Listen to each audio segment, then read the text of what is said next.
Assalamualaikum warahmatullahi wabarakatuh. Bismillahirrahmanirrahim. Tabarakalladzi nazzala al-furqana ala 'abdihi liyakuna lil 'alamin nadhira. Allahumma shalli wa sallim ala sayyidina maulana Muhammad wa ala alihi wa sahbihi asma'in. Nama ba'du.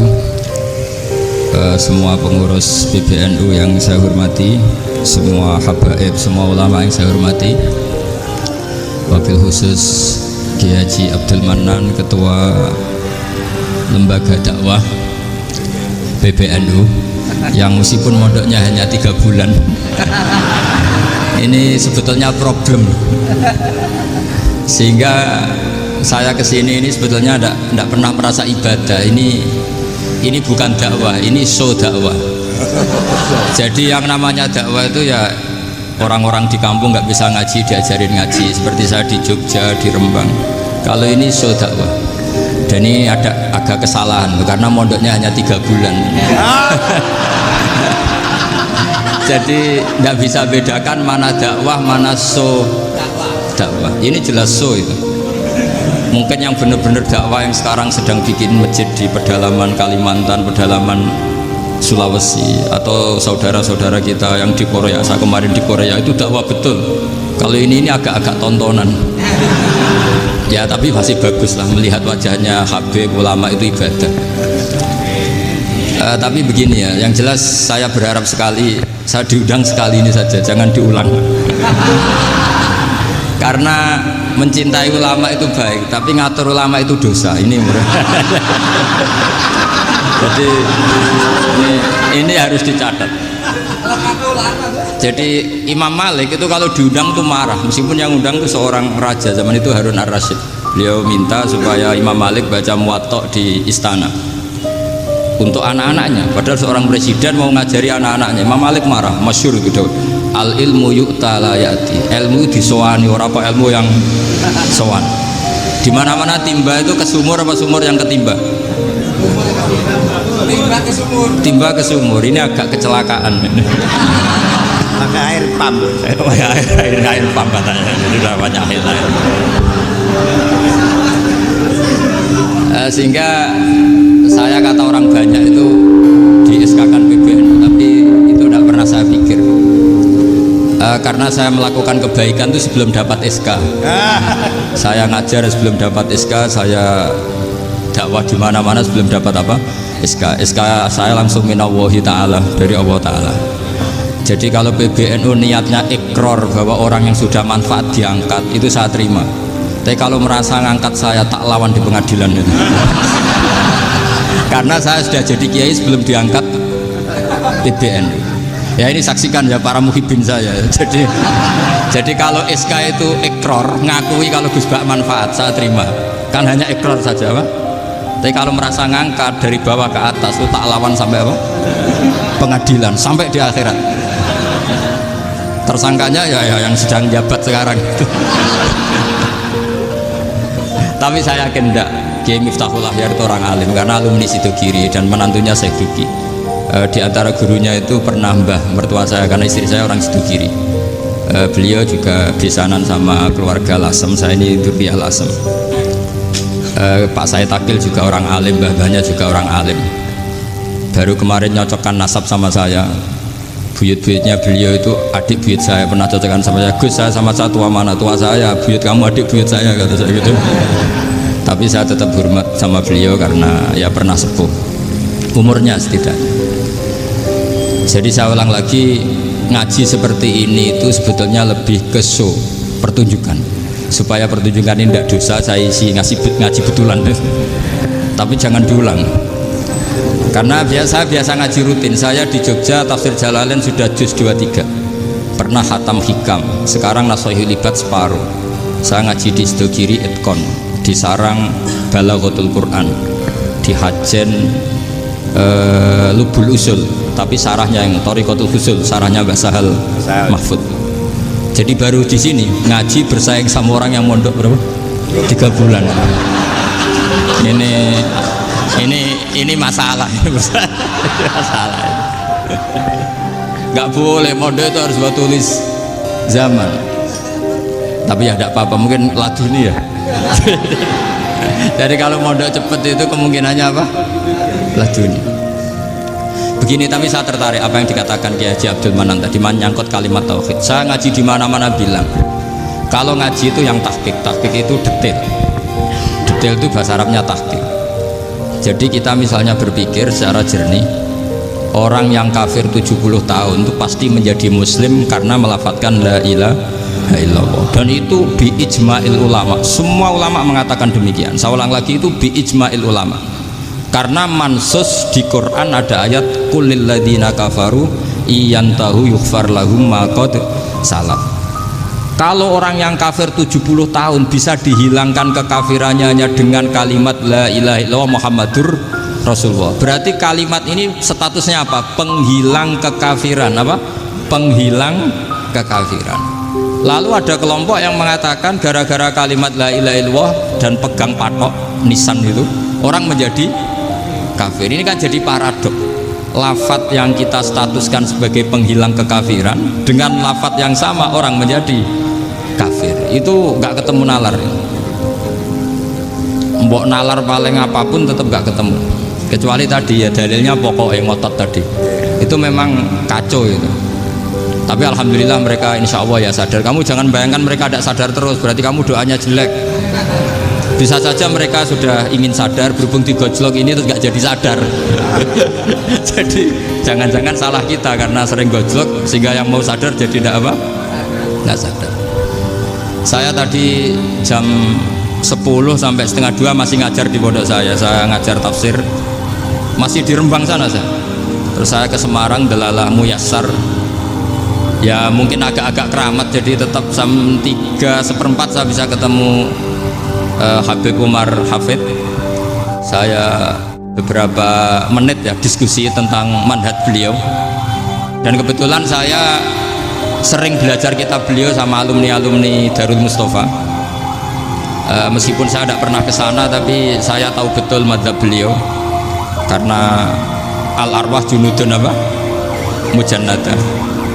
Begini, saya sering dingetikani Mbah Mun, politik tidak jelas itu bagian dari kejelasan. Ini yang perlu dicatat. Jadi politik tidak jelas itu bagian dari apa? Kejelasan. Misalnya begini, siapa yang mengira Khalid bin Walid yang sangat musuhi Rasulullah, dia panglima orang kafir ketika ngalahkan Rasulullah di perang Uhud, akhirnya Khalid bin Walid masuk apa? Islam. Begitu juga Wahsy, qatilu ahabbin nasi ila Rasulillah, pembunuh Sayyid Hamzah, akhirnya juga masuk Islam. Begitu juga Abu Sufyan, dia pemimpin besar kafir Mekah ketika perang Badar, ketika perang Khandaq, akhirnya juga Islam dan menjadi mertua Rasulullah SAW. Dari fakta ini kemudian banyak ulama alim yang ngambil sikap itu ya cara Jawa itu anggang-anggang. Anggang-anggang itu gak tegas, tapi gak tegas dari rumusan ilmu yang detail. Saya ulang lagi, gak tegas tapi dari rumusan ilmu yang apa? Detail. Bisa saja orang yang sekarang kafir suatu saat mukmin atau muslim. Bisa saja yang sekarang sedang fasik suatu saat soleh. Bisa saja yang mondok 3 bulan rois PBNU. Sementara yang mondok lama kadang Kiai RT. Tapi itu hanya hukum duniawi. Saya yakin yang Kiai RT ini PBNU di akhirat. Karena mondoknya lebih apa? Lama. Itu tak jamin. Saya juga berencana mimpin itu di akhirat saja, bukan di dunia. Makanya saya mohon SK itu berakhir muktamar mendatang, karena saya sudah kiai sebelum diangkat. Makanya saya ulang-ulang, kalau pengangkatan itu niatnya ikror, saya terima. Tapi kalau niatnya ngangkat, tak gugat di pengadilan. Ini tidak guyon, ini betulan ya. Ya tapi ini hanya guyon saja. Nah ini penting saya utarakan teori ngaji ya. Ini saya bacakan naskah asli Sayyid Umar Hafid supaya Anda dapat barokah beliau. Karena beliau selain alim allamah, muridnya Habib Salim, juga beliau pernah ngaji kutub Sayyid Abdul Qadir Segaf di Jeddah. Juga beliau sering istifadah di beberapa kiai. Ini saya baca teks Arabnya, kemudian saya terjemah. Bagi yang tidak setuju pemaknanya bisa gugat, karena saya baca Arabnya. Yang nggak setuju pemaknanya bisa gugat, tapi tak jamin kalah karena saya paham betul teksnya maknanya seperti itu. Logikanya tadi ya, ketika Rasulullah ngambil sikap tegas kepada Qatilu Hamzah yaitu Wahsy, dan ketika Rasulullah ngambil sikap tegas pada orang-orang yang mengalahkan beliau di perang Uhud. Kaifa yuflihu qaumun fa'alu bi anbiya'ihim hakadha. Bagaimana mereka jadi orang benar atau orang yang dapat kebahagiaan kalau mereka perlakuannya seperti Nabi seperti ini, yaitu Nabi sujawaju masyhur wa kusirat ruba, yaitu Nabi itu wajahnya terluka, gigi serinya tanggal. Orang-orang seperti ini tuh nggak akan bejo kalau orang Jawa, nggak akan falah. Tapi apa yang terjadi? Allah menurunkan ayat laisa laka minal amri syai'un aw yatuba alaihim aw yu'adzibahum. Muhammad itu bukan wilayah kamu ngecap orang, menstigmasi orang itu tidak wilayah kamu. Saya bisa saja mengampuni mereka atau menyiksa saya itu atau menyiksa mereka itu wilayah saya, kata Allah. Saya bisa saja mengampuni mereka atau menyiksa mereka itu wilayah saya. Sehingga akhirnya apa? Rasulullah tidak ngambil sikap yang mungkin orang lain mengatakan itu tidak tegas, tapi itu kearifan. Betul, akhirnya Wahsy malah masuk Islam. Khalid bin Walid panglimanya juga masuk Islam. Dan beberapa orang kafir juga masuk Islam, termasuk mimbenihim, ketuanya yaitu Abu Sufyan. Ini penting saya utarakan. Makanya ini saya baca pembenaran dari konstruksi pikiran tadi. Nah ini supaya khas. Ini khasnya orang mondok 10 tahun nih. Jadi ini tak baca ini. Nah, biar jelas ini nanti tagnya persis ya, tidak saya rubah. Ini di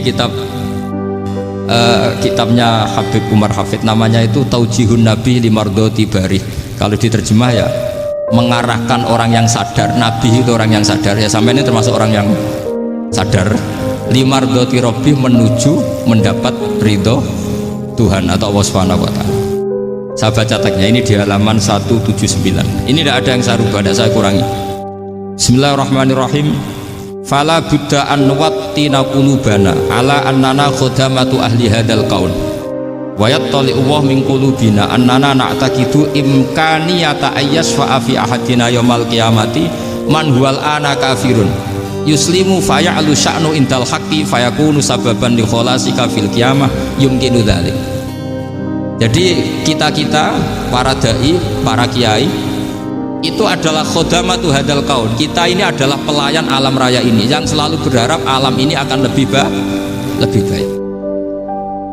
Orang yang sekarang sedang kafir bisa saja nanti yang nyafaati kamu di akhirat, yaitu mereka masuk Islam lalu Islamnya lebih serius, akhirnya punya hak syafaat. Sementara kamu Islam mulai kecil tapi biasa-biasa saja seperti ini, mulai dulu ngaji terus sama Ki Abdul Manan, nggak pernah yang ngisi ngaji. Itu artinya nggak ada perkembangan. Makanya saya nggak ingin ngaji lagi, karena saya ingin perkembangan Anda nanti tukang mengisi, bukan yang diisi. Kalau saya nanti ngaji lagi di sini, artinya Anda kalau tetap mendengarkan itu tidak ada perkembangan. Pantes saja si mulang Gus Bah sampean sing ngaji. Sekali-kali ada perkembangan, saya ngaji sampean yang mulang, itu bagus ya. Meskipun itu perkembangan yang menyesatkan.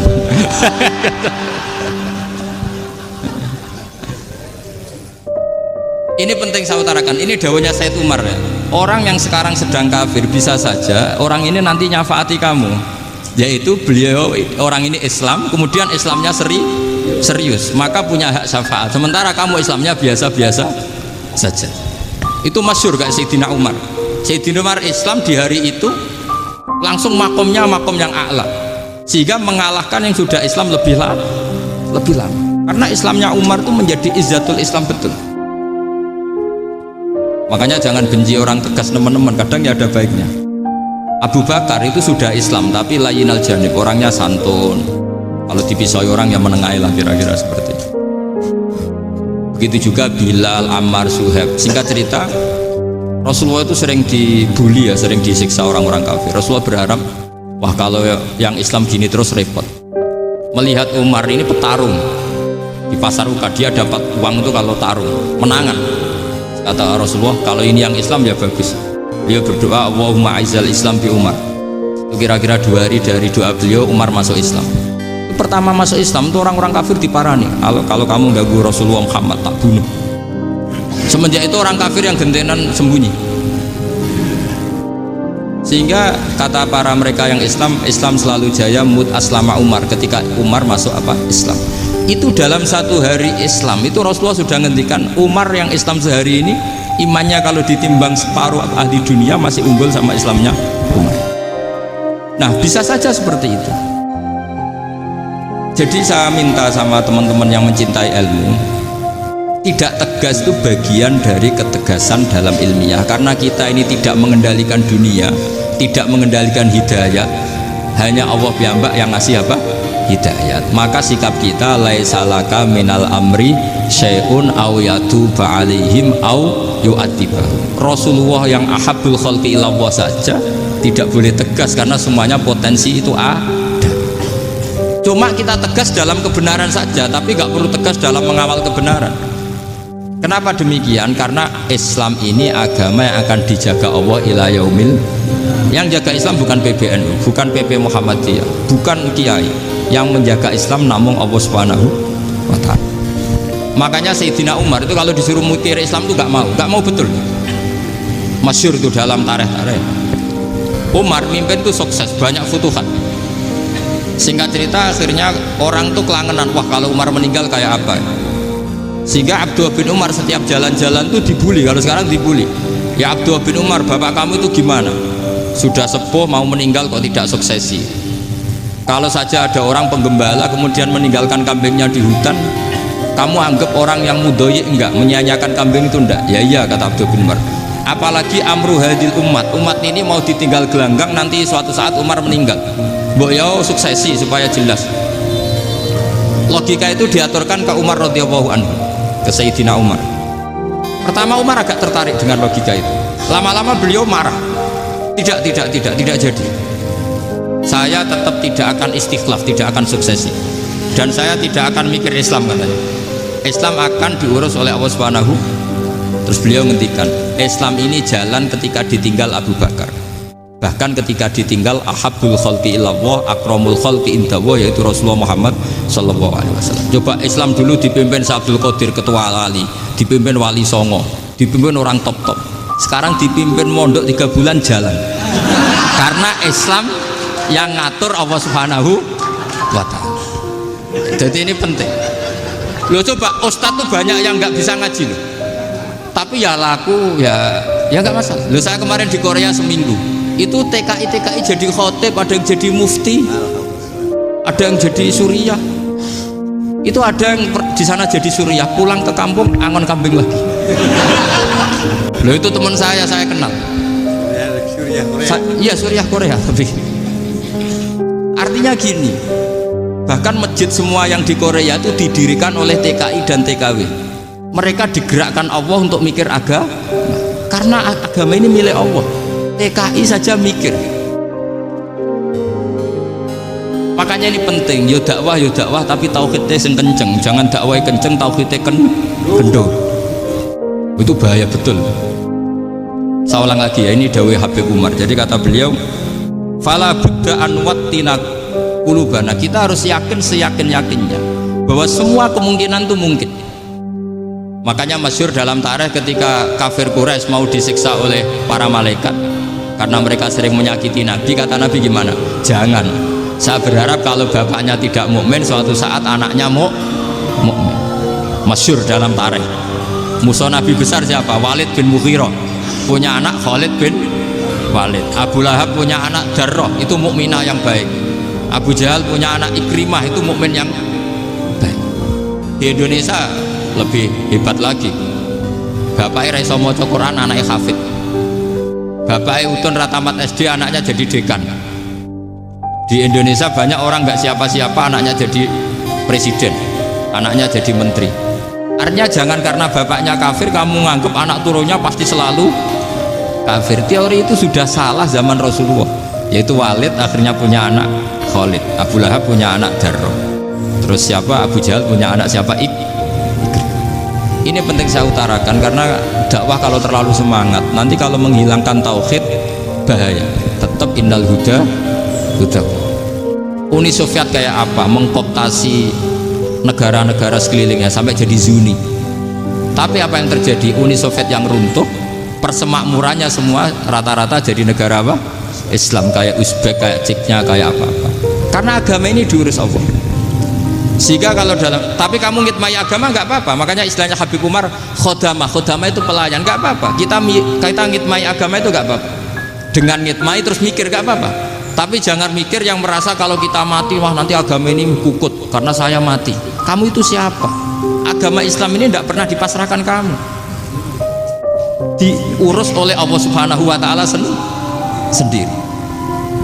Sehingga ketika Wali Songo meninggal, agama ini tambah kuat sampai sekarang. Kecil saya itu kalau pengajian susahnya bukan main, harus izin sana sini. Sekarang setiap pengajian polseknya datang, polresnya datang, nggak ada intel, nggak ada apa. Padahal kiai dulu sama kiai sekarang itu kira-kira alim mana? Raden kiai dulu. Mbah Hasyim Asy'ari itu ngarang kitab sampai dibaca di Yaman. Saya sering baca juga kitab beliau, Risalatu Ahli Sunnah wal Jamaah. Kiai sekarang mau terjemah aja kadang salah memahami. Tapi ya Islam tetap jalan karena Islam ini dikawal, dijaga oleh Allah Subhanahu wa Ta'ala. Maka kalau dalam cerita tarikh sirahnya Ibnu Ishaq itu, tauhid itu penting. Beliau cerita begini, Sayyid Abdullah itu namanya Abdullah bin Abdul Muthalib. Kita tahu kenangannya Rasulullah terbanyak itu bukan dengan Sayyid Abdullah tapi dengan Sayyid Abdul Muthalib, dengan mbahnya. Karena Nabi itu mulai kecil dirawat oleh siapa? Mbahnya. Yaitu yang disebut Nabi ketika 2 bulan kan abahnya sudah meninggal. Ya saya baca ya, pakai bahasa Arab biar jadi bid'ah. Nanti kalau bahasa Indonesia ada bid'ah. Tidak betul ya? Diba atau berjanji sebenarnya itu kitab sejarah, berhubung dibaca bahasa Arab terus kayak mantra. Terus yang belakang mau nyenggai soleh aleh, sehingga kubu sebelah bilang itu khurafat dan bid'ah. Coba diterjemah ini, coba nanti saya baca bahasa Arab. Walamma tamma min hamli syahroni ala masyuril aqwalil marwiyatu fiya bil madinati abuhu abdullah wa kana qad istaza fi aqwalihi bani adi min at-taifatin najariyah wa makatha syahron saqiman yu'anu nasukmahu wasyakwa. Terus di pojok sana bilang soleh aleh, pasti kubu sebelah yang liwat, wah itu khurafat bid'ah karena dianggap mantra. Padahal artinya coba sampai baca bahasa Indonesia. Ketika hamil Rasulullah umur 2 bulan, abahnya meninggal di kota Abwa. Kota Abwa adalah kota keluarga besar ibunya Sayyid Abdullah. Kebetulan pas ke sana beliau sakit sampai 1 bulan dirawat. Bid'ahnya di mana kalau diterjemah? Wong itu kitab tarikh. Makanya saya nggak tahu yang membidah-bidahkan tiba itu karena tadi. Tapi sampean juga ikut salah karena nyenggai sholawatan tok itu. Jadi makanya saya bilang tadi kalau bahasa Arab bid'ah, kalau sudah terjemah bid'ah karena kelihatan kalau itu hanya kitab tarikh. Loh, coba bid'ahnya di mana? Wa ba'du fa'aqulu wa Muhammad bin Abdullah bin Abdul Muthalib bin Hasyim. Itu kalau diterjemahkan, kamu harus tahu siapa nama Muhammad. Muhammad punya abah siapa? Rasulullah Muhammad Abdullah. Punya abah siapa? Abdul Mut. Punya abah siapa? Hasyim. Coba baca gitu di kubu sebelah. Oh iya gitu. Berhubung baca bahasa Arab. Wa ba'du faqul wa Muhammad bin Abdullah bin Abdul Muthalib bin Hasyim. Jadi itu hanya salah baca saja itu. Maksudnya salah yang hukumi, bukan salah yang baca, salah yang apa? Hukumi. Sayyid Abdullah ini orang yang tauhidnya sangat kuat. Sayyid Abdul Muthalib lebih kuat lagi. Saya cerita sedikit betapa pentingnya tauhid. Ketika pasukan Abraha bawa pasukan gajah mau menyerang apa? Ka'bah. Itu sebelum menyerang itu semua aset-aset milik orang kafir Quraisy, milik orang Quraisy lah, itu ditawan, diambil, termasuk milik Sayyid Abdul Muthalib, milik Abdul Muthalib. Terus ketika mau masuk Ka'bah, mau masuk Mekah, kata Abraha, man sayyidu hadal wadi, siapa yang kamu tuakan, yang kamu pertuan di sini? Oh, Abdul Muthalib. Abdul Muthalib itu dipanggil, itu auranya luar biasa. Abraha yang di tempat perkemahannya itu harus duduk di atas karena dia raja, itu duduk di atas gak berani, saking wibawanya Abdul Muthalib. Ini mbahnya Rasulullah. Akhirnya Abraha bilang gini, saya duduk di bawah tidak mungkin karena saya raja, kamu duduk jejer saya tidak mungkin karena nanti umat saya kecewa karena raja kok disaingin gitu. Ya sudah, sambil berdiri-diri kita ngomong. Akhirnya Sayyid Abdul Muthalib tadi diomongin gini, saya itu tidak ingin merusak orang-orang Mekah, orang-orang Quraisy. Saya hanya kecewa punya tempat ibadah dikencingi, diberakin, sehingga saya mau merubuhkan Ka'bah, tapi dengan damai, nggak ada perang. Apa jawabnya Abdul Muthalib? Lucu. Nggak apa-apa, Ka'bah kamu robohkan silakan, nggak apa-apa. Yang penting onta saya yang kamu sita kembalikan. Harta saya yang 100 onta kamu sita kamu kembalikan. Itu Abraha kagetnya bukan main. Kaget karena kamu itu pemimpin apa? Tadi saya hormat kamu karena kamu tak anggap orang hebat. Hadhil Ka'bah dinu abaika, ini Ka'bah itu agama kamu. Pas saya hancurkan kok kamu tenang-tenang saja. Padahal pas mau saya hancurkan kamu tenang-tenang saja, malah tanya unta kamu itu gimana? Apa jawabnya Abdul Muthalib? Inna lihadal baiti robban hamahu, sebab Ka'bah itu ada yang punya dan pasti akan melindungi Ka'bah.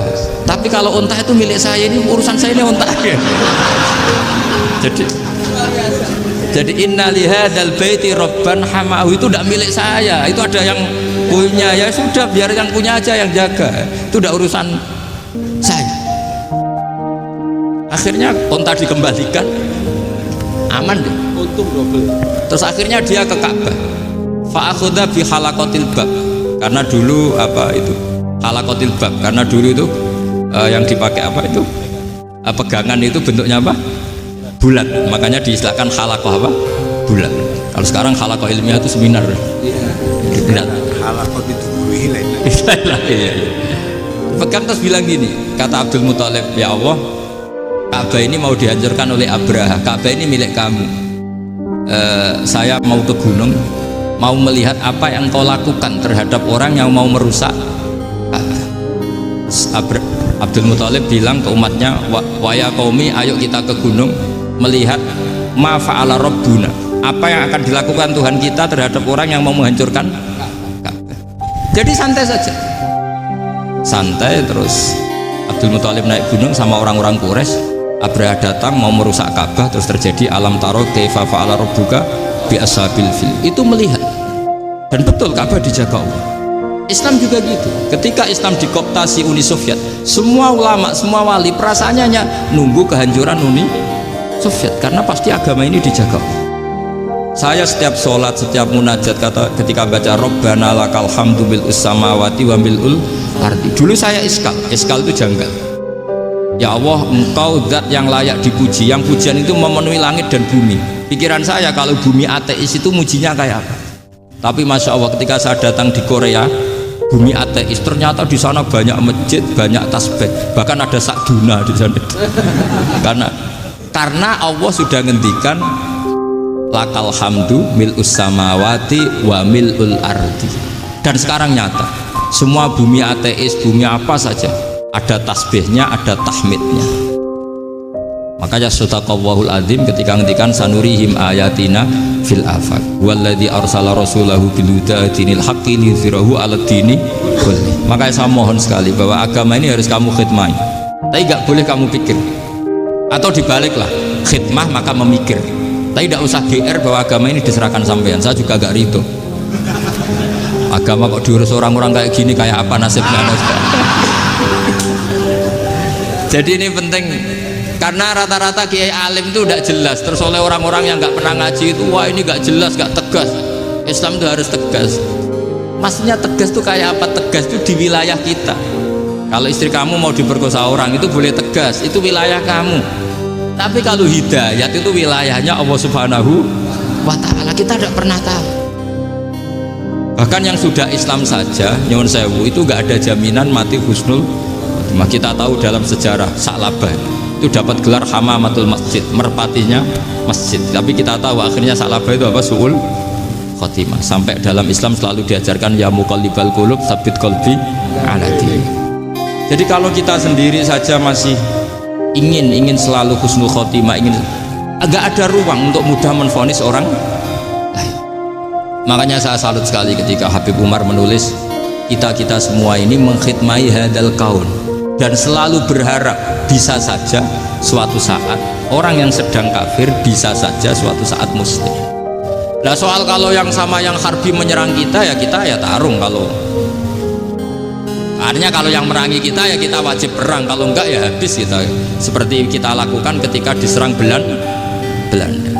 Tapi ketika mereka musta'man, dhimmi, mu'ahad, orang-orang kafir yang mau berdamai dengan kita, ya kita damai. Sebagaimana yang dilakukan Rasulullah SAW ketika berdamai dengan kafir Quraisy yang dipimpin Suhail bin Amr. Masyhur itu dalam tarikh. Singkat cerita kan Sayyidina Ali ini pernah konflik sama orang Khawarij. Kata Sayyidina Ali, ya sudah lah, namanya kita musuhan, kita tidak usah ketemu, pakai mediator, kata Sayyidina Ali. Kata orang Khawarij, ini apa-apaan kok butuh mediator, nggak ada Qur'annya, nggak ada hadisnya. Kira-kira kalau Pak Sayyidina Ali orang Jawa, nggak ada apa nggak tahu. Walhasil Sayyidina Ali akhirnya baca ayat, wa in khiftum shiqaqa bainihima fab'atsu hakaman min ahli wa hakaman min ahliya. Jika suami istri tengah konflik, maka yang keluarga suami kirim mediator, yang keluarga perempuan juga kirim. Terus kata Sayyidina Ali, wa amru ummati Muhammad a'dhamu min amri rajulin wa imra'atin. Kalau suami istri saja ketika konflik butuh mediator, apalagi ini kelompok besar, pasti lebih butuh mediator. Akhirnya lalu mediatornya siapa? Kata Sayyidina Ali, ya siapa saja yang penting baik. Ditunjuk seseorang, diprotes sama orang Khawarij, ini orang nggak kredibel. Oh ini, terus Sayyidina Ali marah-marah. Rasulullah itu pernah berdamai dengan orang, bahkan orang itu kafir, yaitu Sulhul Hudaybiyah. Nabi itu berdamai dengan orang yang bernama Suhail bin Amr, ketika itu kafir. Makanya ini menunjukkan bahwa musolahah ma'al kufar itu boleh demi kelangsungan bernegara, berbangsa. Kamu tidak usah meragukan reputasi NU. Ketika dulu kafirnya kafir harbi zaman Belanda, ya Mbah Hasim fatwa apa? Jihad. Jadi jangan kira tidak tegas, kita tegas sekali. Justru kita yang punya masa lalu tegas. Tapi kepada siapa dan dalam konteks apa? Paham ya? Terus ini penting sekali untuk dijernihkan. Ini saya baca berikutnya nanti, tidak supaya tahqiq. Saya syukur sekali, saya tadi sekaligus minta ijazah sama Habib Umar, dan memang saya ngaji ini lama sama teman-teman alumni Yaman, cuma belum pernah ketemu mu'alifnya. Tadi saya ketemu minta ijazah itu, dan beliau senang sekali, bahkan sempat bikin tulisan di kitab saya ini. Sama tidak perlu baca, karena kalau bisa ya biasa, kalau tidak bisa malu ya sudah, tidak usah baca juga. Terus ini kata beliau, ini masih saya teruskan. Nahnu min hadhil intilaqah naktasibu thabatana wa quwwata yaqinina wa illa fa fil ardi mu'aridun wa muntaqidun wa mukhalifun min akhyarin wa asyrarin sholihin wa fasikin muslimin wa kuffar. Kalau kamu punya satu metode ilmiah, metode dakwah, kamu harus siap, karena pasti ada yang menentang. Yang menentang itu ya mulai orang soleh, tidak soleh, orang macam-macam. Jadi kalau sudah punya manhaj, memang dari awal harus siap apa? Ditentang. Jadi misalnya PBNU punya kebijakan apa, ya sudah siap saja dibully. Itu pasti itu, karena nggak ada manusia semua suka, semua benci. Kata beliau, anta in kunta fi syakkin min hadzal maslak wal manhaj fattabi man syi'ta wasaha angka ghaniyah wa in kunta ala yaqinin annahu al-huda wa mirasun nubuwah wa annahu haqiqatu tarjamatil ahdi ma'rab fala tata'atsar min kalami ahadin yakunu mangkana. Jadi intinya kita mengawal Islam secara rahmatan lil alamin itu justru kita berharap menjadi simpatik dan menjadikan mereka menjadi nopo Islam. Jangan ketika simpatik dianggap gak tegas. Saya masih ingat betul dawe Mbah Mun, hak sekseni, kata beliau. Saya masih ingat kalimatnya, sekseni aku ra tegas itu berdasar ayat laisa laka minal amri syai'un aw yatuba alaihim aw yu'adzibahum, karena potensi sosial itu bisa rubah. Orang yang sekarang kawan kamu bisa saja suatu saat jadi musuh, yang sekarang musuh kamu bisa saja suatu saat jadi kawan. Terus kamu ngambil sikap tegas dalam sesuatu yang nggak stabil seperti ini, lalu tegas itu kan nggak pada tempatnya. Makanya yang seperti ini kata Allah pakai asa itu menawa-menawa.